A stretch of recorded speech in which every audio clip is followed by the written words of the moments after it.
Joining us on the program now is internal medicine specialist, Dr. Rosemary Bates. Dr. Bates, thank you for joining Forrest and me in Memphis again. How are you? I am fabulous. How are you guys doing? Terrific. You had me at nappuccinos. What are we talking about today regarding nappuccinos? Right.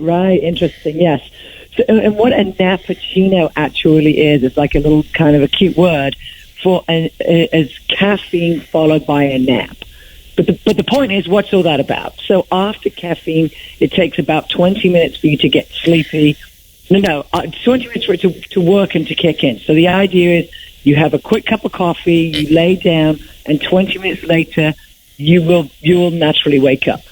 So why, right? Because the research shows, in fact, there's lots of benefits of naps. But the real deal is it's the timing of the nap and the length of the nap. And you don't need to be napping for more than 20, 30 minutes. So that's the nappuccino part. Man, napping just 20 minutes, that's just enough to make me mad. So that's really interesting. But you're probably wrong, right? The thing that makes you mad, actually, is going over, and then you go into this, what we call this deep sleep, more of a sleep inertia. It's that makes us non-nappers mad, right? So there's about 40% of the population, evidently, are what they call genetic nappers. And they nap and they need to nap like between 10 and 20 minutes. And they wake up just feeling like, they could rule the world, right? More productive, better memory, better focus, everything that you can imagine. And again, that is the key. It's this sweet spot.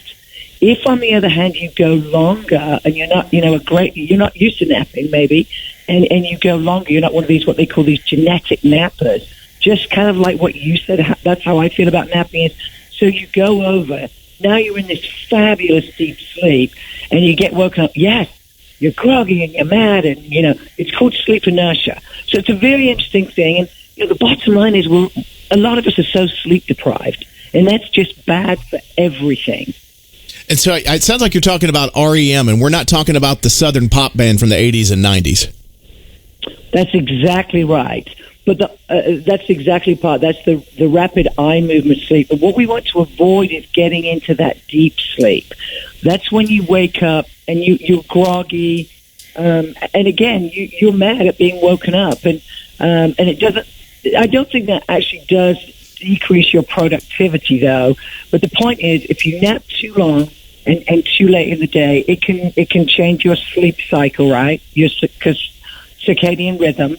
Evidently we're programmed to be alert in the morning, asleep at night, but we also do have this lull, right?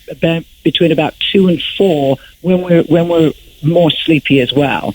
So if you can get, again, your 10 to 30 minute, no more than 30 minute nap in, not too late in the day, like between 2 and 3, you can do that.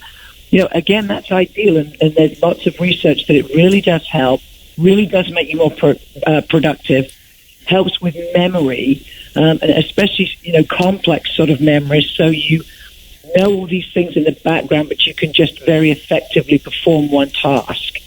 And, it's good for you, as opposed to the long napping. Again, that can affect, therefore, your nighttime sleep and paying it back too early. You're not going to wake up very alert.